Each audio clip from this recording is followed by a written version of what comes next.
ಅಭಿನಂದನೆಗಳು. ನನಗೆ ಒಂದು ಪ್ರಶ್ನೆಗೆ ಬಂದಿದ್ದು ಅಂತಂದ್ರೆ, ನಾನು ಇಲ್ಲಿ ಕೆಳಗಡೆ ನಿಂತಾಗ ನಮ್ಮ ಸ್ನೇಹಿತರೊಬ್ಬರ ಹತ್ರ ಹೀಗೆ ತಮಾಷೆ ಮಾಡಿದೆ. ಹವ್ಯಕ ವಿದ್ಯಾರತ್ನ ಅಥವಾ ಹವ್ಯಕ ಸಾಧಕರು ಅಂತ ಐಡೆಂಟಿಫೈ ಮಾಡಬೇಕು ಅಂತ ಯಾರನ್ನ ಹೊರಟರು, ಬಹುಶಃ ಐಡೆಂಟಿಫಿಕೇಶನ್ ಮಾಡೋ ಅಂತ ಸಮಿತಿಗಿದ್ದಂಥ ಬಹಳ ದೊಡ್ಡ ಕಷ್ಟ ಅಂತಂದ್ರೆ, ಈ 81 ಜನಕ್ಕೆ ಇದನ್ನು ಹೇಗೆ ನಾವು ರಿಸ್ಟ್ರಿಕ್ಟ್ ಮಾಡೋದು ಅಂತ. ಏಕೆಂದ್ರೆ ಹವ್ಯಕ ಸಮುದಾಯ ಪ್ರತಿಭೆ ಮತ್ತು ಎಕ್ಸಲೆನ್ಸಿಗೆ ಮತ್ತೊಂದು ಹೆಸರಾಗಿರುವಂಥ ಸಮುದಾಯ, ಸಾಧಕರೇ ತುಂಬಿರುವಂಥ ಸಮುದಾಯ. ಸೊ ಇಷ್ಟು ದೊಡ್ಡ ಸಾಧಕರಿರುವಂಥ ಸಮುದಾಯದಲ್ಲಿ, ಸಮಾಜದಲ್ಲಿ 81 ಜನನ್ನ ಐಡೆಂಟಿಫೈ ಮಾಡೋದು ಅಂತಂದ್ರೆ it must be a herculean task. ಎರಡನೇದು, ಈ 81 ಜನನ್ನ ಸೆಲೆಕ್ಟ್ ಮಾಡಿದ್ದಾರೆ, ಇನ್ನೆಲ್ಲರನ್ನೂ ಬಿಟ್ಟು ಇಷ್ಟೆಲ್ಲ ಸಾಧಕರ ಮಧ್ಯದಲ್ಲಿ ಇವರನ್ನ ಫಿಲ್ಟರ್ ಮಾಡಿ ಸೆಲೆಕ್ಟ್ ಮಾಡಿದ್ದಾರೆ ಅಂತಂದ್ರೆ they must have certainly done something exception. ಆದ್ರಿಂದ ಅವರೆಲ್ಲರಿಗೂ ಕೂಡ ಮತ್ತೊಮ್ಮೆ ಅಭಿನಂದನೆಗಳು.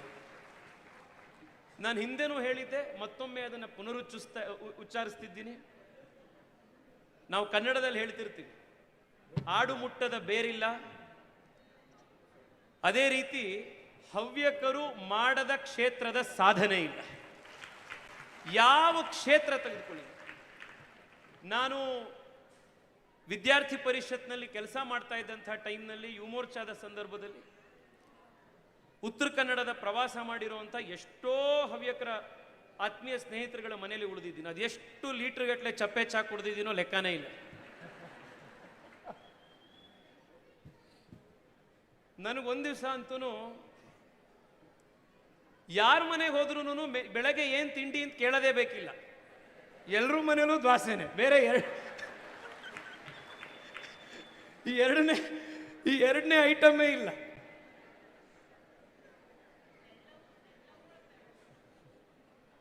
ಆದರೆ ನಾನು ಕರ್ನಾಟಕದ, ದೇಶದ ಎಲ್ಲ ಕಡೆ ಪ್ರವಾಸ ಮಾಡಿರುವಂಥ ಒಂದು ಅನುಭವ ಇರೋದ್ರಿಂದ ನಾನು ಇವತ್ತು ಹೇಳ್ತಾ ಇದ್ದೀನಿ, ಮನಸ್ಸು ಬಿಚ್ಚಿ ಇವತ್ತು ಹೇಳ್ತಾ ಇದ್ದೀನಿ. ಈಗಲೂ ಕೂಡ ಉತ್ತರ ಕನ್ನಡದ ಎಷ್ಟೋ ಮನೆಗಳಲ್ಲಿ ಈ ಸಂಪ್ರದಾಯ ಇದ್ದೇ ಇರುತ್ತೆ. ನಾನು ಬಿಗಿನಿಂಗ್ನಲ್ಲಿ ಹೋದಾಗ ನನಗೆ ಬಹಳ ಮುಜುಗರ ಆಗ್ತಾ ಇತ್ತು. ನಾನು ಇನ್ನೂ ಚಿಕ್ಕವನಿದ್ದೆ ಆಗ, ನಾನು 17-18 ವರ್ಷದ ಹುಡುಗನಾಗಿ ನಾನು ಹೋಗ್ತಾ ಇದ್ದಿದ್ದು. ಕಾರ್ಯಕ್ರಮ ಅವ್ರ ಮನೆಗೆ ಹೋಗ್ತಿದ್ವಿ, ನಾವು ಒಂದು ಕಡೆ ಕೂತಿರ್ತಿದ್ವಿ. ಅವಲಕ್ಕಿ, ಕಬ್ಬಿನ ಹಾಲು, ನಂಚ್ಕೊಳ್ಳೋದಕ್ಕೆ ಸ್ವಲ್ಪ ಜೋನಿ ಬೆಲ್ಲ, ಮತ್ತೆ ಮನೇಲಿ ಏನಾದರೂ ಮಾಡಿರುವಂಥ ಮಿಕ್ಸ್ಚರು, ಅದು ಇದು. ಇದನ್ನ ತಂದು ನಮ್ಮ ಎದುರುಗಡೆ ಇಟ್ಟು ಅವ್ರ ಮನೆಯ ಹಿರಿಯರು ಪೂರ್ತಿ ನಮಸ್ಕಾರ ಮಾಡಿಬಿಡ್ತಿದ್ರು. ಇದು ಎಷ್ಟೋ ಮನೆಗಳಲ್ಲಿ ನನಗೆ ಅದು ಹೊಸದಾಗಿದ್ದರಿಂದ, ನಾನು ಇಷ್ಟು ದೊಡ್ಡವ್ರು ಯಾಕೆ ಈ ಥರ ನಮಸ್ಕಾರ ಮಾಡ್ತಾ ಇದ್ದಾರೆ ಅಂತ ಹೇಳಿ ನಾನು ಚಕ್ಕಂತ ಎದ್ದೇಳ್ತಾ ಇದ್ದೆ.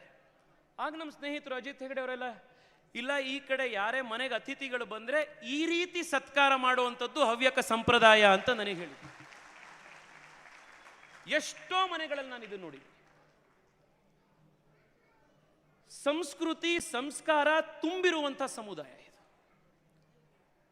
ಕೃಷಿಯಿಂದ ಹಿಡಿದು ಯಕ್ಷಗಾನದವರೆಗೆ, ಸಾಫ್ಟ್ವೇರ್ ಇಂದ ಹಿಡಿದು ಇವತ್ತು ಇನ್ಸ್ಟಾಗ್ರಾಮ್ನಲ್ಲಿ ನಾನು ಎಷ್ಟೋ ಜನನ ಫಾಲೋ ಮಾಡ್ತೀನಿ, ಫುಡ್ ವಿಡಿಯೋಗಳನ್ನ ಮಾಡಿ ಇನ್ಫ್ಲೂಯೆನ್ಸರ್ಸ್ಗಳಾಗಿರೋದ್ರವರೆಗೆ. ಇನ್ನು ವಿಶ್ವೇಶ್ವರ ಭಟ್ ಸಾಹೇಬ್ರಿದ್ದಾರೆ. ನಾನು ಅವರ ಕೆಳಗೆ, ಅವರ ಸಂಸ್ಥೆಯಲ್ಲಿ ಕೆಲಸ ಮಾಡಿರುವಂಥ ಅವಕಾಶ ಸಿಗದಲೇ ಇದ್ರೂ ಕೂಡ ದೂರದಿಂದ ನನ್ನನ್ನು ಅವರು ತಿದ್ದಿ ತೀಡಿ ಸಲಹೆ ಕೊಟ್ಟು ಬೆನ್ನು ತಟ್ಟಿರುವಂಥ ಗುರು. ಅವರ ಸಮ್ಮುಖದಲ್ಲಿ ಇದನ್ನು ಹೇಳಲೇಬೇಕು, ಕರ್ನಾಟಕದ ಪತ್ರಿಕೋದ್ಯಮದಲ್ಲಂತೂ ಮೊನೋಪಲಿ ಮಾಡ್ಕೊಂಡ್ಬಿಟ್ಟಿದ್ದೀರ. ಸಾಫ್ಟ್ವೇರ್ ಇರ್ಬೋದು, ಕೃಷಿಯಲ್ಲಿ ಹೊಸ ಹೊಸ ತಂತ್ರಜ್ಞಾನಗಳಿಗೆ, ಇನ್ನೋವೇಷನ್ಗೆ ಹೊಸ ಕಂಪನಿಗಳನ್ನು ಶುರು ಮಾಡಿ ಉದ್ಯೋಗಗಳನ್ನು ಶುರು ಮಾಡಿರೋದ್ರಲ್ಲಿ, ನಮ್ಮ ಅಧ್ಯಕ್ಷನೇ ಆಯುರ್ವೇದದ ಕ್ಷೇತ್ರದಲ್ಲಿ ಏನು ಸಾಧನೆ ಮಾಡ್ಬೋದು ಅನ್ನೋದಕ್ಕಿರುವಂಥ ಬಹಳ ದೊಡ್ಡ ಒಂದು ಉದಾಹರಣೆ.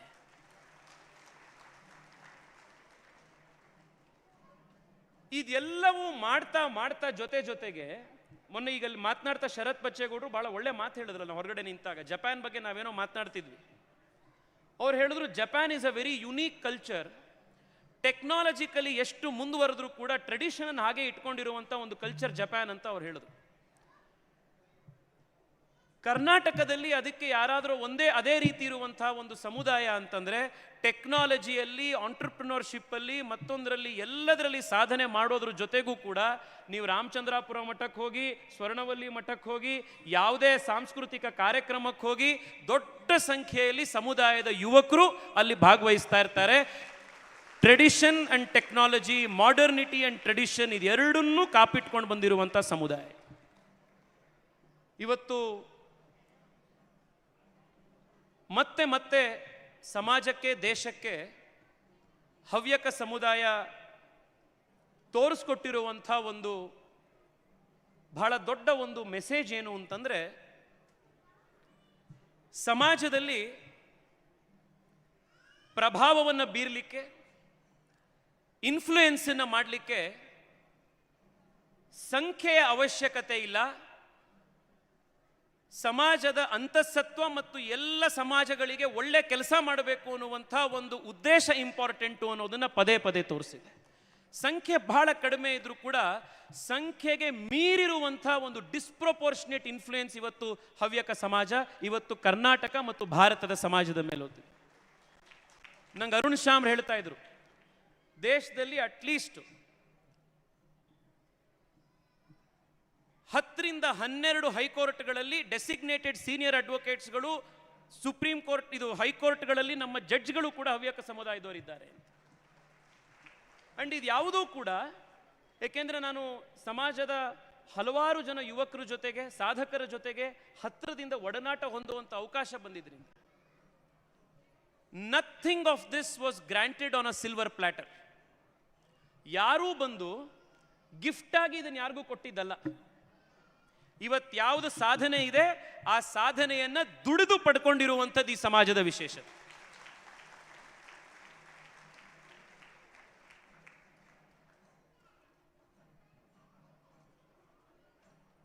ನಾನು ಅರುಣ್ ಶ್ಯಾಮ್ ನನ್ನ ಸ್ನೇಹಿತರು ಅನ್ನೋದಕ್ಕೆ ಆ ಉದಾಹರಣೆ ಕೊಡ್ತಾ ಇದ್ದೀನಿ. ಸಣ್ಣ ಊರಿನಿಂದ ಬೆಂಗಳೂರಿಗೆ ಬಂದು ಮಠದಲ್ಲಿ ಸ್ವಾಮೀಜಿಗಳ ಗುರುವೃಂದದಲ್ಲಿ ಕೆಲಸ ಮಾಡಿ, ಅಲ್ಲಿ ಸೇವೆ ಮಠಕ್ಕೆ ಮಾಡ್ತಾ ಜೊತೆಗೆ ಲಾ ಪರೀಕ್ಷೆಯನ್ನು ಬರೆದು ಲಾಯರ್ ಆಗಿ,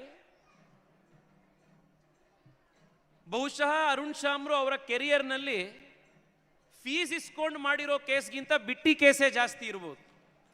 ಈ ರೀತಿ ಪ್ರಾಕ್ಟೀಸನ್ನು ಮಾಡಿ, ಯಾರ ತಂದೆ ಸುಪ್ರೀಂ ಕೋರ್ಟ್ನ ಜಡ್ಜ್ ಆಗಿರ್ತಾರೋ, ಹೈಕೋರ್ಟ್ನ ಜಡ್ಜ್ ಆಗಿರ್ತಾರೋ, ಅವ್ರ ಮಕ್ಕಳು ಬಹಳ ಚಿಕ್ಕ ವಯಸ್ಸಿನಲ್ಲಿ ಸೀನಿಯರ್ ಅಡ್ವೊಕೇಟ್ ಆಗುವಂಥದ್ದೇನು ಬಹಳ ದೊಡ್ಡ ಸಾಧನೆ ಅಲ್ಲ. ರಾಜಕಾರಣದಲ್ಲಿ ಯಾವ ರೀತಿ ನಾವು ನೆಪೋಟಿಸಮ್ ನೋಡ್ತೀವೋ ಅಷ್ಟೇ ಅಥವಾ ಅದಕ್ಕಿಂತ ಜಾಸ್ತಿ ನೆಪೋಟಿಸಮ್ ನೀವು ಜುಡಿಷಿಯರಿಯಲ್ಲಿ ನೋಡ್ತೀವಿ. ಆದರೆ ಈ ರೀತಿ ಬಂದಂಥ ಒಬ್ಬ ಯುವಕ ಕರ್ನಾಟಕ ಹೈಕೋರ್ಟ್ನ ಇತಿಹಾಸದಲ್ಲಿ one of the youngest designated senior advocates ಆಗಿ ನಾಮಕ ಆಗ್ತಾರೆ ಅಂತಂದ್ರೆ it is a reflection of this community's pursuance of excellence. ಸಾಧನೆ ಮಾಡಬೇಕು ಅನ್ನೋದ್ರ ಹಿಂಗಡೆ ಇರುವಂಥ ಒಂದು ಪ್ರತೀಕ. ನಾನು ಅವ್ರ ಹೆಸರು ಯಾಕೆ ತಗೊಂಡೆ ಅಂತಂದ್ರೆ ನನ್ನ ಸ್ನೇಹಿತರು ಅನ್ನೋ ಅಷ್ಟೇ ಕಾರಣಕ್ಕಲ್ಲ, this is a quality that is seen in all achievers from this community. ಇದು ಈ ಸಮಾಜದ ಒಂದು ವಿಶೇಷತೆ. ಇವತ್ತು ಯುವಕರಿಗೆ ನಾವು ಸಾಧನೆ ಮಾಡಿರುವಂಥ ಯುವಕರಿಗೆ ನಾವು ಅಭಿನಂದನೆಯನ್ನು ಸಲ್ಲಿಸುವಂಥ ಕಾರ್ಯಕ್ರಮದಲ್ಲಿದ್ದೀವಿ. ಹೆಚ್ಚು ಸಮಯ ತಗೊಳ್ಳೋದಿಲ್ಲ. ಇವತ್ತೆಲ್ರಿಗೂ ಇಷ್ಟು ದೊಡ್ಡ ಸಂಖ್ಯೆಯಲ್ಲಿರುವವರಿಗೆ ಸನ್ಮಾನ ಮಾಡುವಂಥದ್ದಿದೆ. ಒಂದು 4-5 ಅಂಶಗಳನ್ನು ಮಾತ್ರ ನಿಮ್ಮ ಎದುರುಗಡೆ ನಾನು ಪ್ರಸ್ತುತಪಡಿಸಲಿಕ್ಕೆ, ವಿಶೇಷವಾಗಿ ಇಲ್ಲಿರುವಂಥ ಯುವಕರ ಗಮನವನ್ನು ಸೆಳೀಲಿಕ್ಕೆ ನಾನು ಪ್ರಯತ್ನ ಮಾಡ್ತೇನೆ.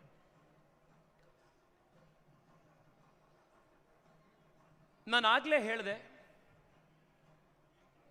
ಇವತ್ತು ಹವ್ಯಕ ಸಮಾಜ ಎಲ್ಲ ಕ್ಷೇತ್ರಗಳಲ್ಲಿ ಸಾಧನೆ ಮಾಡಿದೆ ಅಂತಂದ್ರೆ ಅದರ ಹಿಂದೆ ಪರಿಶ್ರಮ, ಪರಿಶ್ರಮ, ಮತ್ತಷ್ಟು ಪರಿಶ್ರಮ, ಇದೊಂದೇ ಇರುವಂಥ ಗುಟ್ಟು. There is no other short cut.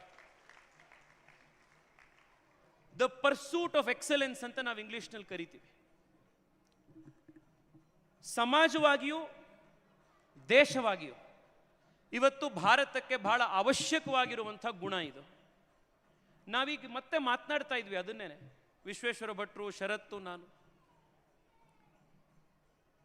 ನಮ್ಮ ನಗರಗಳನ್ನು ನಾವು ಮೇಲ್ದರ್ಜೆಗೆ ಏರಿಸಬೇಕು ಅಂತಂದ್ರೆ ನಾವೆಷ್ಟೋ ಜನ ವಿದೇಶಕ್ಕೆ ಹೋಗಿ ವಾಪಸ್ ಬಂದಾಗ ನಮ್ಗೆ ಅನ್ಸುತ್ತೆ ಅಲ್ಲೆಲ್ಲ ಎಷ್ಟು ಚೆನ್ನಾಗಿತ್ತಪ್ಪ, ಹೆಂಗಿತ್ತು, ಎಷ್ಟು ಚೆನ್ನಾಗಿದೆ ಅಲ್ಲಿ ಕ್ವಾಲಿಟಿ.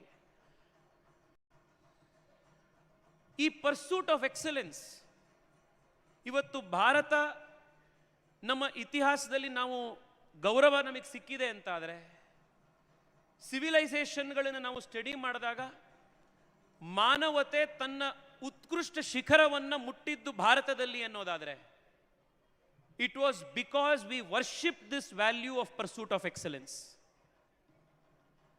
ನಮ್ಮ ಪೂರ್ವಜರು ಕಟ್ಟಿರುವಂಥ ದೇವಸ್ಥಾನಗಳನ್ನು ನೋಡಿ ನೀವು. ನಾನು ಮೊನ್ನೆ ಚಿಕ್ಕಮಗಳೂರಿನಿಂದ ವಾಪಸ್ ಬರಬೇಕಾದ್ರೆ ಚನ್ನರಾಯಪಟ್ಟಣದ ಹತ್ರ ನುಗ್ಗೇಹಳ್ಳಿ ಅಂತ ಒಂದು ದೇವಸ್ಥಾನ ಇದೆ, ಒಂದು ಊರಿದೆ. ಅಲ್ಲಿ ಹೊಯ್ಸಳರು ಕಟ್ಟಿರುವಂಥ ಒಂದು ಲಕ್ಷ್ಮೀ ನರಸಿಂಹಸ್ವಾಮಿ ದೇವಸ್ಥಾನ ಇದೆ. ತಾವು ಆ ರೂಟಲ್ಲಿ ಹೋದಾಗ ಯಾವತ್ತಾದರೂ ಆ ನುಗ್ಗೇಹಳ್ಳಿ ಕಡೆ ಗೂಗಲಲ್ಲಿ ಹೋಗಿ ನೋಡಿ ಟ್ರೈ ಮಾಡಿ. ಆ ದೇವಸ್ಥಾನಕ್ಕೆ ಭಾಳ ಒಂಥರ ಹಳೆ ಬಿದ್ದಿದೆ, ನಾವು ಅದನ್ನು ಕರೆಕ್ಟಾಗಿ ಇವತ್ತು ಮೇಂಟೈನ್ ಕೂಡ ಮಾಡಿಲ್ಲ. It is again a reflection of our priorities. ನಾವು ನಮ್ಮ ಸಂಸ್ಕೃತಿಯನ್ನು, ನಮ್ಮ ಹೆರಿಟೇಜನ್ನು ಯಾವ ರೀತಿ ನಾವು ಕಾಪಾಡ್ಕೊಳ್ಳೋದಿಲ್ಲ ಅನ್ನೋಕ್ಕೆ. ಆ ದೇವಸ್ಥಾನ ನೋಡಿದಾಗ ನನಗೆ ಎರಡು ವಿಷಯ ನನ್ನ ಗಮನಕ್ಕೆ ಬಂತು. ದೇವಸ್ಥಾನದಲ್ಲಿ ಆ ಮೇಲ್ಗಡೆ ಗೋಪುರ ಏನಿದೆ, ಅದನ್ನ ಶಿಖರ ಏನಿದೆ, ಅದು ಕಾಲಕ್ರಮೇಣ ಹಾಳಾಗಿದ್ರಿಂದ ಯಾರೋ ದಾನಿಗಳು 1 ಕೋಟಿ ರೂಪಾಯಿ ದುಡ್ಡು ಕೊಟ್ರಂತೆ. ASI ಅವರು ಮತ್ತೆ ಸ್ಥಳೀಯ ಸಂಸ್ಥೆಗಳು ಒಂದಿಷ್ಟು ಜನ ಸೇರ್ಕೊಂಡು, ಡಿಪಾರ್ಟ್ಮೆಂಟ್ನವರು ಎಲ್ಲರೂ ಆ ಹಳೆ ದೇವಸ್ಥಾನದ ಗೋಪುರದ ಶಿಖರ ಮಾತ್ರ ಇವರು ಹೊಸದಾಗಿ ಕಟ್ಟಿಸಿದ್ದಾರೆ. ಕೆಳಗಡೆ ಎಲ್ಲ ಹೊಯ್ಸಳರ ಕಾಲದ ದೇವಸ್ಥಾನ ಇದೆ. ನೀವು ನಮ್ಮ ತಂದೆ ತಾಯಿ ನಿಲ್ಲಿಸಿ ನಾನೊಂದು ಫೋಟೋ ತೆಗೆದೆ ಅಲ್ಲಿ. ನಾನು ಫೋಟೋ ತೆಗಿಬೇಕಾದ್ರೆ ನಾನು ಬಿಲೀವ್ ಇಟ್ ಫ್ರಮ್ ಮೀ, ನಾನು ಅದನ್ನು ಝೂಮ್ ಮಾಡಿಬಿಟ್ಟು ಆ ಗೋಪುರ ಮೇಲ್ಗಡೆ ಶಿಖರ ಬರ್ದಲೆ ಅಲ್ಲಿಂದ ಕೆಳಗಡೆ ಯಾವುದು ಒರಿಜಿನಲ್ ಸ್ಟ್ರಕ್ಚರ್ ಹೊಯ್ಸಳರು ಕಟ್ಟಿದ್ರಲ್ಲ ಅದು ಮಾತ್ರ ಕಾಣುವಷ್ಟು ಮಾತ್ರ ತೆಗೆದೆ. ಯಾಕೆಂದ್ರೆ ಮೇಲ್ಗಡೆ ನೋಡಕ್ಕೆ ಆಗ್ತಿರ್ಲಿಲ್ಲ, ಅಷ್ಟು ಕೆಟ್ಟದಾಗಿತ್ತು. ನನಗೆ ಆ ಮೊಮೆಂಟ್ನಲ್ಲಿ ನನಗೆ ಅನ್ಸಿದ್ದೇನು ಅಂತಂದ್ರೆ, ಹೊಯ್ಸಳರ ಕಾಲದಲ್ಲಿ ಇದೇ ಕನ್ನಡದ ಭೂಮಿಯಲ್ಲಿ, ಇದೇ ಕನ್ನಡದ ಜನ ಎಂಥ ಉತ್ಕೃಷ್ಟವಾದಂಥ ದೇವಸ್ಥಾನ ಕಟ್ಟಿದ್ರು. ಅಲ್ಲಿ ಒಂದೊಂದು ಶಿಲೆ ಕೂಡ ಒಂದೊಂದು ಕತೆ ಹೇಳ್ತಾ ಇದೆ. ಹೊಯ್ಸಳರ ಶೈಲಿಯ ದೇವಸ್ಥಾನ ನೀವು ನೋಡಿರ್ತೀರ, ಎಷ್ಟು ಇಂಟ್ರಿಕೇಟ್ ಸ್ಕಲ್ಪ್ಟಿಂಗ್ ಆಗಿರುತ್ತೆ ಅದರಲ್ಲಿ ಅಂತ. ಯಾವುದೇ ಟೆಕ್ನಾಲಜಿ ಇಲ್ಲದೆ ಇದ್ದಂಥ ಟೈಮ್ನಲ್ಲಿ ಅಡ್ವಾನ್ಸ್ಡ್ ಇಂಜಿನಿಯರಿಂಗ್ ಸೊಲ್ಯೂಷನ್ಸ್ಗಳಿದ್ದಂಥ ಸಮಯದಲ್ಲಿ ಅಂಥ ದೇವಸ್ಥಾನವನ್ನು ಕಟ್ಟಿದ್ದಾರೆ ಅಂತಂದ್ರೆ ಎಂಥ ಪರ್ಸೂಟ್ ಆಫ್ ಎಕ್ಸಲೆನ್ಸ್ ಅವತ್ತಿದ್ದಿರ್ಬೋದು. ಅದೇ ದೇವಸ್ಥಾನದ ಸಣ್ಣ ರಿನೋವೇಷನ್ ಕೆಲಸನ 21ನೇ ಶತಮಾನದಲ್ಲಿ ಮಾಡುವಂಥ ಟೈಮ್ನಲ್ಲಿ ಅದೆರಡು ಅಟ್ಲೀಸ್ಟ್ ಮ್ಯಾಚ್ ಆಗುವಂಥ ಒಂದು ಈಸ್ಥೆಟಿಕ್ ಸೆನ್ಸು ಇಲ್ಲದೆ ನಾವು ಮಾಡಿದ್ದೀವಿ ಅಂತಂದ್ರೆ this is a reflection of the deteriorating standards of excellence in the society. ನಾನಿಲ್ಲಿರುವಂಥ ಯುವಕರಿಗೆ ಮತ್ತು ತಮ್ಮ ಮೂಲಕ ಇಡೀ ಸಮಾಜಕ್ಕೆ ನಾನು ಮಾಡ್ತಾ ಇರುವಂಥ ಮನವಿ ಅಂತಂದ್ರೆ, ಇಡೀ ಪ್ರಪಂಚ ಭಾರತವನ್ನ ಇತಿಹಾಸದಲ್ಲಿ ಗೌರವಿಸಿದ್ ಯಾಕೆ ಅಂತಂದ್ರೆ, ಒಂದು ಬೆಂಕಿ ಪಟ್ಟಣದ ಒಳಗಡೆ ಮಡಿಸಿಟ್ಕೊಳ್ಳಿಕ್ಕೆ ಸಾಧ್ಯ ಇದ್ದಂಥ ಟೆಕ್ಸ್ಟೈಲ್ ಇಂಜಿನಿಯರಿಂಗ್ ಅನ್ನ ಎಕ್ಸಲೆನ್ಸ್ ಮಾಡದಂತ ನಾಡು ಭಾರತ ಅಂದಿದ್ದಕ್ಕೆ. 1000 ವರ್ಷ ಆದರೂ ಕೂಡ ಎಷ್ಟೇ ಕೋವಿಡ್ಗಳು, ಸುನಾಮಿಗಳು, ಭೀಕರ ಬರಗಾಲಗಳು ಎಲ್ಲ ಬಂದು ಹೋದ್ರೂ ಕೂಡ ಅಲ್ಲಾಡದಲ್ಲೇ ಇದ್ದಂಥ ದೇವಸ್ಥಾನಗಳನ್ನು ಎಕ್ಸಲೆಂಟ್ ಆಗಿ ಕಟ್ಟಿರುವಂತಹ ಒಂದು ಕಲ್ಚರ್ ಅನ್ನೋ ಕಾರಣಕ್ಕೆ ಇವತ್ತು ಕೂಡ ಕುತುಬ್ ಮಿನಾರ್ ನೀವು ಹೋದ್ರೆ ಡೆಲ್ಲಿಯ ಈ ಚಳಿಯಲ್ಲಿ, ಮಳೆಯಲ್ಲಿ, ಮಾನ್ಸೂನ್ನಲ್ಲಿ ಇಷ್ಟು ವರ್ಷ ಆದರೂ ಕೂಡ ಒಂದು ಇಂಚು ರಸ್ಟ್ ಆಗ್ದಲೇ ಇರುವಂಥ ಒಂದು ಮೆಟಲರ್ಜಿ ಸೈನ್ಸನ್ನು ಮಾಡಿ ಕುತುಬ್ ಮಿನಾರ್ನಲ್ಲಿ ನಾವೊಂದು ಕಟ್ಟಿದ್ದೀವಿ ಅಂತಂದರೆ ಎಂಥ ಎಕ್ಸಲೆನ್ಸ್ ಇನ್ ಎವ್ರಿ ಫೀಲ್ಡ್ ನಮ್ಮಲ್ಲಿತ್ತು ಇಮ್ಯಾಜಿನ್ ಮಾಡಿ. ನಾನು ನಿಮ್ಮೆಲ್ಲರಲ್ಲೂ ಮನವಿ ಮಾಡೋದೇನು ಅಂತಂದರೆ, as a country, as a culture, and most importantly numerically ಕಡಿಮೆ ಸಂಖ್ಯೆ ಇರುವಂಥ ಯಾವುದೇ ಸಮಾಜ ಮುಂದೆ ಬರಬೇಕು ಅಂತಂದರೆ ಪರ್ಸೂಟ್ ಆಫ್ ಎಕ್ಸಲೆನ್ಸ್ ಅಲ್ಲದೆ ಬೇರೆ ಇನ್ನ ಯಾವ ಶಾರ್ಟ್ ಕಟ್ ಕೂಡ ಇಲ್ಲ. This is the harsh reality.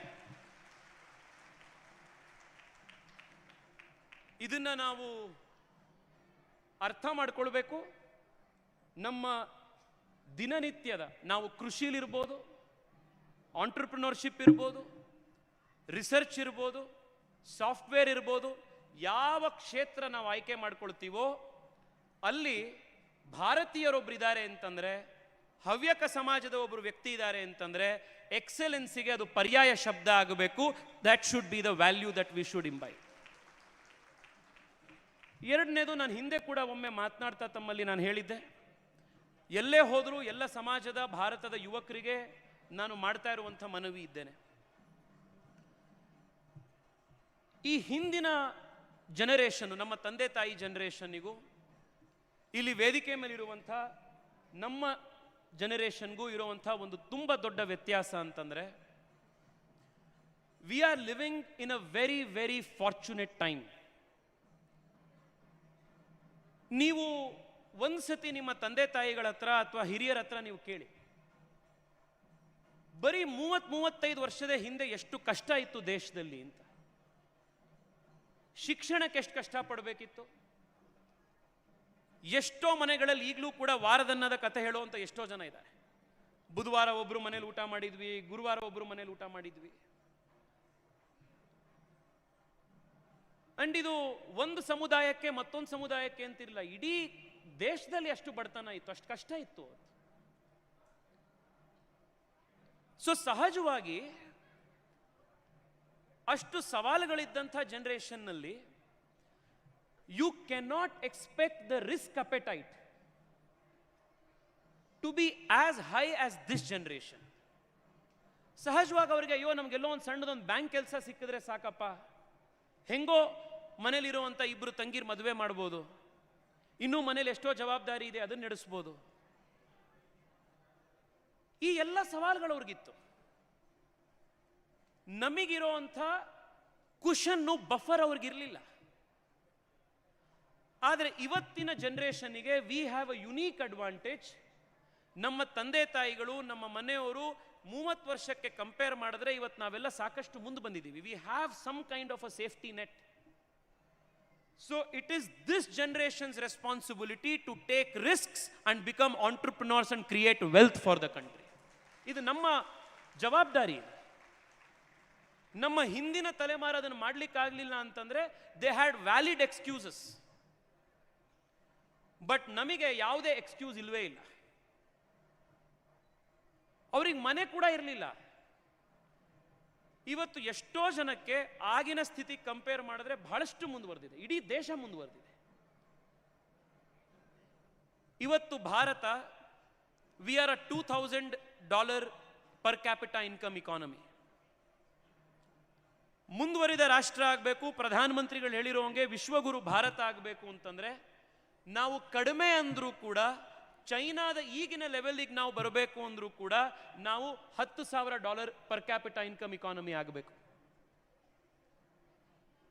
And ಹೊಸ ಉದ್ಯಮಗಳನ್ನು ಶುರು ಮಾಡದಲೆ, ಹೊಸ ಇನ್ನೋವೇಷನ್ ಮಾಡದಲೆ, ರಿಸ್ಕ್ ಅನ್ನ ತಗೊಂಡು ಏನೋ ಒಂದನ್ನ ನಾವು ಹೊಸದನ್ನ ನಾವು ಸೃಷ್ಟಿ ಮಾಡ್ತೀವಿ, ವ್ಯಾಲ್ಯೂ ಅಡಿಷನ್ ಮಾಡ್ತೀವಿ ಸಮಾಜದಲ್ಲಿ ಅನ್ನೋದನ್ನ ನಾವು ಮಾಡಲಿಲ್ಲ ಅಂತಂದ್ರೆ we can never achieve this goal of a $10,000 per capita income economy. ನನಗೆ ನಿಮ್ಮ ಮೇಲಿರುವಂಥ ಭರವಸೆ ಏನು ಅಂತಂದ್ರೆ, you will build on the successes of the past.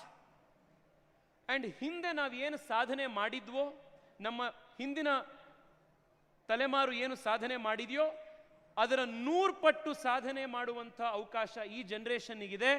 Let us grab the opportunities by both hands and take this forward. As we speak, we are the world's fastest growing large economy. ಎಷ್ಟು ಭರಪೂರವಾದಂಥ ಅವಕಾಶಗಳು ಈ ದೇಶದಲ್ಲಿದೆ. ಈ ಅವಕಾಶಗಳನ್ನು ನಾವು ಉಪಯೋಗಿಸ್ಕೊಳ್ಳೋಣಂತೆ. ಈ ಸಮಾಜದಿಂದ, ಏಕೆಂದರೆ generally ಬ್ರಾಹ್ಮಣರಲ್ಲಿ business ಮಾಡುವಂಥದ್ದು ಮತ್ತೊಂದು ಮಾಡುವಂಥದ್ದು ಬಹಳ ಕಡಿಮೆ.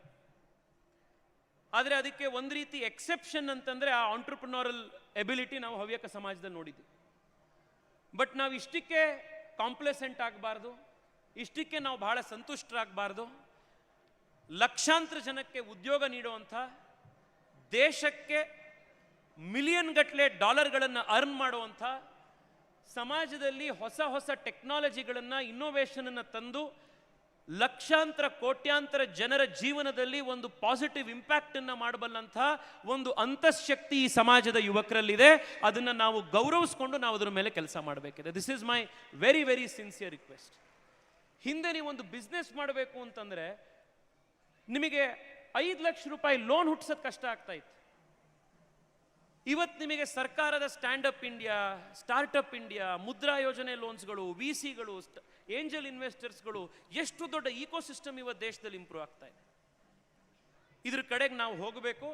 ಇದಕ್ಕೆ ಮುಂದುವರೆದು ಸಪೋರ್ಟ್ ಮಾಡ್ತೀವಿ ಎನ್ನುವಂಥ ಮಕ್ಕಳಿಗೆ ತಂದೆ ತಾಯಿಗಳು ದಯವಿಟ್ಟು ಅವರಿಗೆ ಪ್ರೋತ್ಸಾಹ ಮಾಡಬೇಕು, ಅವರಿಗೆ ಬೆನ್ನು ತಟ್ಟಬೇಕು ಅನ್ನುವಂಥ ಮನವಿ ಕೂಡ ಈ ಸಂದರ್ಭದಲ್ಲಿ ನಾನು ಮಾಡ್ತಾ ಇದ್ದೀನಿ. ಯಾಕೆಂದರೆ ಎಷ್ಟೋ ಸತಿ ಮಕ್ಕಳಿಗೆ ದರ್ ಗ್ರೇಟೆಸ್ಟ್ ಬ್ಯಾಟಲ್ ಯಾವುದಾಗೋಗತ್ತೆ ಅಂತಂದರೆ ಹೊರಗಡೆ ಇರೋರೆಲ್ಲರೂ ಕನ್ವಿನ್ಸ್ ಮಾಡಿರ್ತಾರೆ ಅವರು, ಆದರೆ ಮನೇಲಿರುವಂಥ 4 ಜನನ ತಂದೆ ತಾಯಿಗಳನ್ನು ಕನ್ವಿನ್ಸ್ ಮಾಡೋದೇ ಭಾಳ ಕಷ್ಟ ಆಗ್ಬಿಡುತ್ತೆ.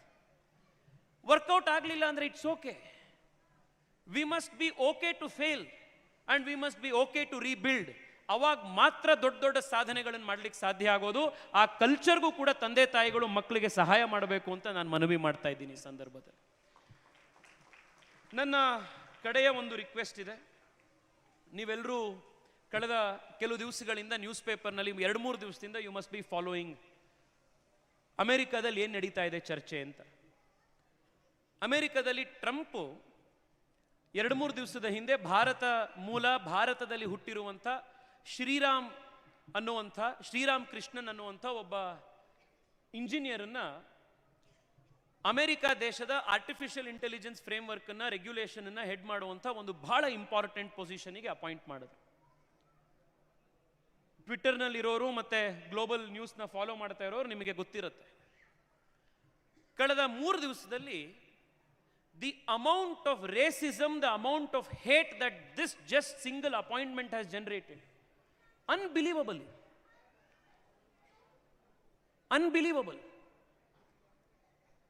ಎಷ್ಟು ಎಲ್ಲ ಕಡೆ ಇಂಡಿಯನ್ಸ್ ಬರ್ತಾ ಇದ್ದಾರಾ, ಇಂಡಿಯನ್ಸ್ ತಗೊಂಡು ಹೋಗ್ತಾ ಇದ್ದಾರಾ, ಏನಕ್ಕೆ ಇವ್ರನ್ನ ಅಪಾಯಿಂಟ್ ಮಾಡಿದ್ರು, ಇನ್ನೊಂದಾಯ್ತು.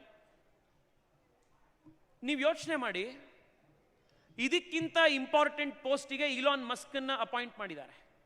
ಇನ್ನೆಷ್ಟು ಜನ ನಾನ್ ಬ್ರೌನ್ ಪೀಪಲ್ನ ಅಪಾಯಿಂಟ್ ಮಾಡಿದ್ದಾರೆ.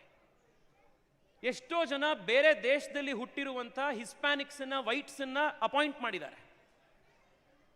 ಆದರೆ ಅವ್ರು ಯಾವ ವಿಷಯದಲ್ಲಿ ಬಂದಾಗಲೂ ಕೂಡ ಇಷ್ಟೊಂದು ರೇಸಿಸಮು ಅಪೋಸಿಷನ್ ಬರಲಿಲ್ಲ. ಆದರೆ ಶ್ರೀರಾಮ್ ಕೃಷ್ಣನ್ ಅಪಾಯಿಂಟ್ಮೆಂಟಿಗೆ ಇಷ್ಟೊಂದು ಅಪೋಸಿಷನ್ ಯಾಕೆ ಬಂದಿದೆ ಅಂದರೆ ಚರ್ಮದ ಬಣ್ಣ ಬೇರೆ ಇದೆ ಅಂತ. There is an underlying message ನಮ್ಮೆಲ್ರಿಗೂ ಕೂಡ. ಬೇರೆ ದೇಶ ಎಷ್ಟೇ ಆಪರ್ಚುನಿಟಿಗಳನ್ನು ಕೊಟ್ಟು 2 ಕೈಯಿಂದ ಕೂಡ ನಾನು ನಿಮ್ಮನ್ನು ಬರ ಮಾಡ್ಕೋತೀನಿ, ನಿನಗೆ ಪ್ರಯಾರಿಟಿಲಿ H1B ವೀಸಾ ಕೊಡ್ತೀನಿ ಅಂತಂದ್ರೂ ಕೂಡ ಅದು ಯಾವತ್ತೂ ಕೂಡ ನಮ್ಮದು ಅಂತ ಆಗೋದಿಲ್ಲ. ಇದಕ್ಕೆ ಒಂದೇ ಸೊಲ್ಯೂಷನ್ ಏನು ಅಂತಂದ್ರೆ, ಮುಂದಿನ ಜನರೇಷನ್ನ ಗೂಗಲ್, ಮುಂದಿನ ಜನರೇಷನ್ನ ಆಪಲ್, ಮುಂದಿನ ಜನರೇಷನ್ನ ಮೈಕ್ರೋಸಾಫ್ಟ್ ನಂತ ಕಂಪನಿಗಳು ಭಾರತದಿಂದ ಬರಬೇಕು, ಭಾರತದ ಫೌಂಡರ್ಗಳದನ್ನ ಕಟ್ಟಬೇಕು. That is the only solution for this.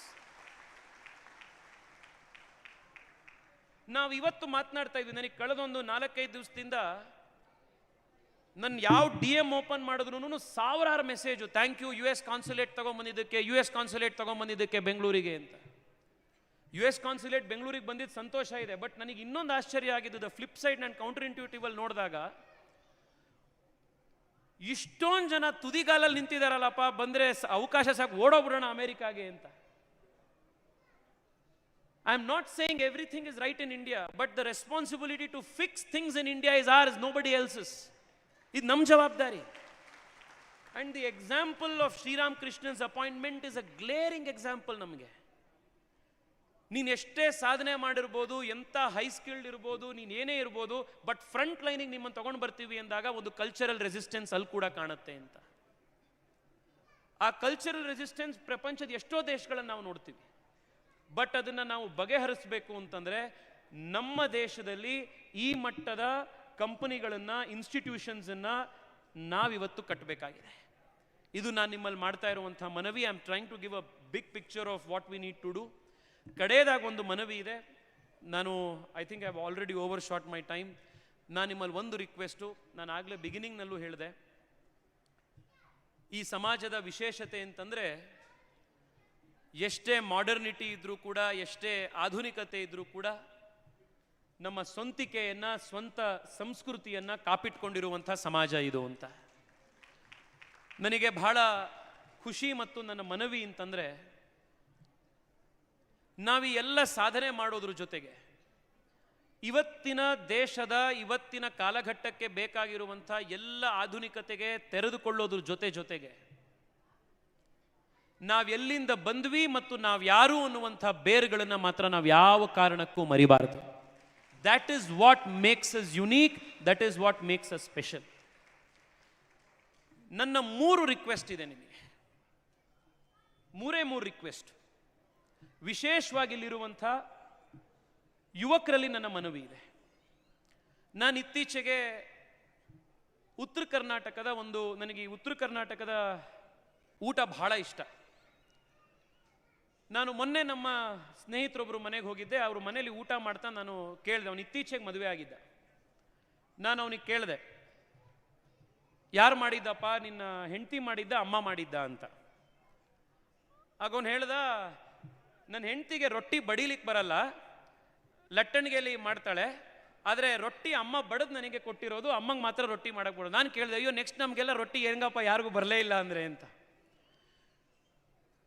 ಇದೊಂದು this may seem as a very small incident,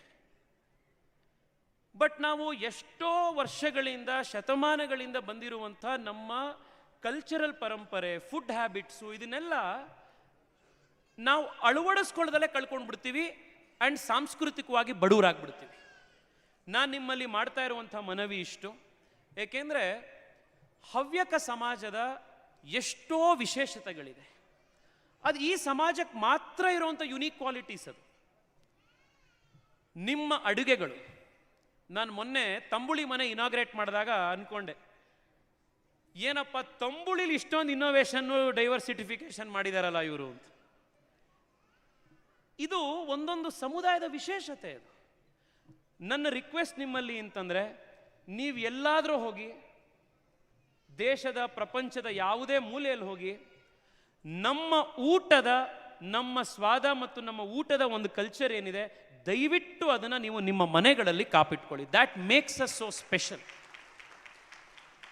ಅದು ನಮ್ಮ ಟ್ರೆಡಿಷನಲ್ ನಾಲೆಡ್ಜ್ ಸಿಸ್ಟಮ್. ಅದನ್ನು ನಾವು ಕಾಪಿಡ್ಕೊಳ್ಬೇಕು. ಎರಡನೇದು, ಇದನ್ನು ನಾನು ಕನ್ನಡಿಗರಿಗೂ ಹೇಳ್ತಾ ಇದ್ದೀನಿ, ಅದರಲ್ಲಿ ವಿಶೇಷವಾಗಿ ನಾನು ಹವ್ಯಕರಲ್ಲಿ ಹೇಳ್ತಿರೋದು, ನಮ್ಮ ಭಾಷೆಗಳು ಉಳಿಬೇಕು ಅಂತಂದರೆ ಸರ್ಕಾರ, ಶಾಲೆಗಳು, ಸಿನಿಮಾಗಳು ಇವೆಲ್ಲವೂ ಒಂದು ರೋಲ್ ಪ್ಲೇ ಮಾಡಿದ್ರೆ, ನಮ್ಮ ಭಾಷೆ ಉಳಿಯುವಂಥದ್ದು ನಾವು ನಮ್ಮ ಮನೆಯಲ್ಲಿ ನಮ್ಮ ಭಾಷೆ ಮಾತನಾಡ್ತೀವ ಅನ್ನೋದ್ರ ಮೇಲೆ ಮಾತ್ರ. ನಾವು ನಮ್ಮ ಮಕ್ಕಳ ಜೊತೆಗೆ ನಮ್ಮ ಮನೆಯಲ್ಲಿ ನಾವು ಕನ್ನಡ ಮಾತನಾಡಲಿಲ್ಲ ಅಂತಂದರೆ, ನಾವು ಅವರಿಗೆ ನಮ್ಮ ಭಾಷೆ ಕಲಿಸ್ಕೊಡ್ಲಿಲ್ಲ ಅಂತಂದರೆ, ಆ ಮಕ್ಕಳು ಯಾವ ಭಾಷೆ ಮಾತನಾಡಕ್ಕೆ ಸಾಧ್ಯ? ನಮ್ಮ ಭಾಷೆ ಉಳಿಯಕ್ಕೆ ಹೇಗೆ ಸಾಧ್ಯ? ನಾಳೆ ನಮ್ಮ ಪುಸ್ತಕಗಳನ್ನು ಯಾವಾಗ ಓದ್ತಾರೆ? ವಿಶ್ವೇಶ್ವರ ಭಟ್ರು ವಾರಕ್ಕೊಂದು ಪುಸ್ತಕ ಬರೀತಾರೆ. ನಾವು ಮಕ್ಕಳಿಗೆ ಮನೆಯಲ್ಲಿ ಕನ್ನಡನೇ ಓದಲಿಲ್ಲ ಅಂತಂದರೆ, ಕಲಿಸ್ಕೊಡ್ಲಿಲ್ಲ ಅಂತಂದರೆ, ನಾಳೆ ಅವ್ರ ಪುಸ್ತಕ ಓದೋರು ಯಾರು? ನಾನು ನಿಮ್ಮೆಲ್ಲರಲ್ಲೂ ಮನವಿ ಮಾಡ್ತಾ ಇರುವಂಥದ್ದು ಅಂದರೆ, ಕನ್ನಡ ಭಾಷೆನೇ ಇಷ್ಟೊಂದು ಯುನೀಕ್ ಆಗಿರುವಂಥ ಭಾಷೆ, ವಿಶೇಷತೆಗಳನ್ನು, ಸೊಬಗನ್ನು ಕೂಡಿರುವಂಥ ಭಾಷೆ. ಅದರಲ್ಲೂ ಕೂಡ ಒಂದು ವಿಶೇಷತೆ ಇರುವಂಥದ್ದು ಹವ್ಯಕ ಭಾಷೆ. ಆ ಭಾಷೆಯನ್ನು ನೀವು ನಿಮ್ಮ ಮನೆಗಳಲ್ಲಿ ಕಾಪಿಟ್ಕೊಳ್ಳಿ. ನಿಮ್ಮ ಮನೆಯಲ್ಲಿ ವಿಶೇಷವಾಗಿ ಯಾರು ಚಿಕ್ಕ ಚಿಕ್ಕ ಮಕ್ಕಳ ತಂದೆ ತಾಯಿಗಳಿದ್ದಾರೆ, ಯಂಗ್ ಪೇರೆಂಟ್ಸ್ ಇದ್ದಾರೆ. ನಾನು ನಿಮ್ಮಲ್ಲಿ ರಿಕ್ವೆಸ್ಟ್ ಮಾಡ್ತಾ ಇದ್ದೀನಿ, ದಯವಿಟ್ಟು ನೀವು ಇವತ್ತು ನಾವು ಹವ್ಯಕರನ್ನೇ ಮದುವೆ ಆಗ್ತಾ ಇದ್ದಾರೆ ಅಂತಿಲ್ಲ, ಒಬ್ಬೊಬ್ರು ಬೇರೆ ಬೇರೆ ಎಲ್ಲರೂ ಆಗ್ತಾ ಇರ್ತಾರೆ. ಆದರೆ ನಿಮ್ಮ ಮನೆಯಲ್ಲಿ ಅಟ್ಲೀಸ್ಟು ತಂದೆ ತಾಯಿಗಳು ಮನೇಲಿ ನೀವು ಆ ಭಾಷೆ ಮಾತನಾಡಲಿಲ್ಲ, ತಾಯಿ ಯಾವುದೋ ಬೇರೆ ಊರಿನಿರ್ಬೋದು, ಗಂಡ ಇನ್ನೊಂದು ಯಾವುದೋ ತಂದೆ ಬೇರೆ ಊರಲ್ಲಿ ಇರ್ಬೋದು ಅಂತಿದ್ರೂ ಕೂಡ ಅಜ್ಜ ಅಜ್ಜಿಗಾದರೂ ನೀವು ಅವ್ರ ಜೊತೆಗೆ ಸಮ್ಮರ್ ಹಾಲಿಡೇಸಲ್ಲಿ ಇನ್ನೊಂದು ಕಡೆ ಅವರಿಗೆ ಅವಕಾಶ ಮಾಡಿಕೊಟ್ಟು ಹವ್ಯಕ ಭಾಷೆಯನ್ನು ಮನೆಗೆ ಮಕ್ಕಳಿಗೆ ಕಳಿಸಿ ಅದು ಇನ್ನೂ 100 ಕಾಲ ಹವ್ಯಕ ಭಾಷೆ ಉಳಿಯುವಂಥದ್ದು ಕಡೆಗೆ ತಾವೆಲ್ಲರೂ ಕೂಡ ಸಹಕರಿಸಬೇಕು. ಇದು ನಮ್ಮ ಸಂಕಲ್ಪ ಆಗಬೇಕು. ಇದು 2ನೇದು. 3ನೇದು, ನಮ್ಮ ಸಂಸ್ಕೃತಿ ಅಡಗಿರೋವಂಥದ್ದೇನೆ ನಮ್ಮ ಸಾಹಿತ್ಯ, ಸಂಗೀತ, ನೃತ್ಯ, ಕಲೆಗಳಲ್ಲಿ. The essence of our civilisational values, Ramayana, Mahabharata ಇದೆಲ್ಲವೂ ಉಳಿದಿರೋವಂಥದ್ದೇ ಅದರಲ್ಲಿ.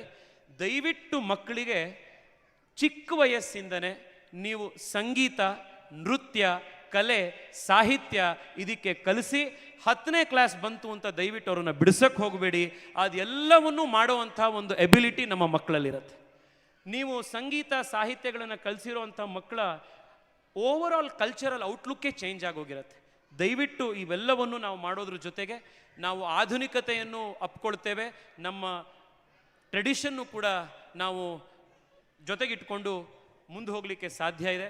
ಮತ್ತೊಮ್ಮೆ ನಾನು ಇಷ್ಟೊಂದು ಸಾಧನೆ ಮಾಡಿರುವಂಥ, ಸಮಾಜಕ್ಕೆ ಒಂದು ಆದರ್ಶವನ್ನು ಎಸ್ಟಾಬ್ಲಿಷ್ ಮಾಡಿರುವಂಥ, ಎಲ್ಲ ಕ್ಷೇತ್ರಗಳಲ್ಲೂ ಕೂಡ ಸಾಧನೆಗೆ ಮತ್ತೊಂದು ಹೆಸರಾಗಿರುವಂಥ, ಕಡಿಮೆ ಸಂಖ್ಯೆ ಇದ್ದರೂ ಕೂಡ ಒಳ್ಳೆ ಸತ್ಕಾರ್ಯಗಳ ಮೂಲಕ ಅಪಾರವಾದಂಥ ಪ್ರಭಾವವನ್ನು ಸಮಾಜದ ಮೇಲೆ ಬೀರ್ಬೋದು ಅಂತ ಪದೇ ಪದೇ ತೋರಿಸುವಂಥ, ಆಯುರ್ವೇದದಿಂದ ಗೋ ಸೇವೆಯವರೆಗೆ, ತಂತ್ರಜ್ಞಾನದಿಂದ ಹಿಡಿದು ಫುಡ್ ಇನ್ಫ್ಲೂಯೆನ್ಸರ್ಸ್, ಬ್ಲಾಗರ್ಸ್ನವರೆಗೆ ಎಲ್ಲ ಕ್ಷೇತ್ರಗಳಲ್ಲೂ ತಮ್ಮದೇ ಆದಂಥ ಛಾಪನ್ನು ಮೂಡಿಸಿರುವಂಥ ಈ ಪ್ರತಿಭಾನ್ವಿತ ಸಾಧಕರನ್ನೇ ತುಂಬಿರುವಂಥ ಸಮುದಾಯಕ್ಕೆ, ಸಮಾಜಕ್ಕೆ ನಾನು ಮತ್ತೊಮ್ಮೆ ನಮಸ್ಕರಿಸಿ ಇಲ್ಲಿ ಕೂತಿರುವಂಥ ಎಲ್ಲ ಯುವಕರಿಗೆ, ಸಾಧಕ ಮಿತ್ರರಿಗೆ all the very best. The future is ours to grab. ಮತ್ತೊಮ್ಮೆ ಎಲ್ರಿಗೂ ನಮಸ್ಕಾರ. Wish all of you the very best. Congratulations. ನಮಸ್ಕಾರ.